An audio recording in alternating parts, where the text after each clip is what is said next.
Walang dahilan para tanggalin ang BRP Sierra Madre sa Ayungin Shoal sa West Philippine Sea.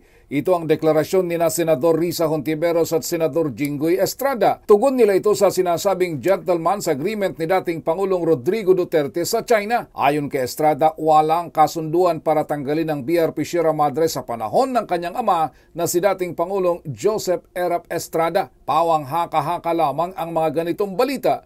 Mismong mga security at defense official sa pangunguna ni dating Defense Secretary Orly Mercado na nagsilbi sa panahon ng kanyang ama ay pinasisinungalingan ang balitang ito. Git naman ni Senador Hontiveros, dapat lang manatili sa Ayungin Shoal ang BRP Sierra Madre. Ito'y bilang respeto sa sakripisyo ng ating mga sundalo at pagbubuwis ng buhay upang ito ay bantayan kasama na ang teritoryo ng bansa. Ang BRP Sierra Madre ay siyang patunay at palatandaan na ang Ayungin Shoal ay saklaw ng teritoryo ng Pilipinas sa West Philippine Sea. Nakailang beses naman nang nagbabala si Senador Amy Marcos na posibleng lumala pa ang tensyon sa West Philippine Sea kapag nakipagmatigasan ang Pilipinas sa China. Mungkahi ng kapatid ng Pangulo, dapat ay patuloy na makipag-usap ang pamahalaan sa China upang marisolba ang gusot sa West Philippine Sea. Matatanda na ilang beses nang naging biktima ng pambobomba ng tubig mula sa China Coast Guard ang mga barko ng Pilipinas na kasama sa rotation at resupply mission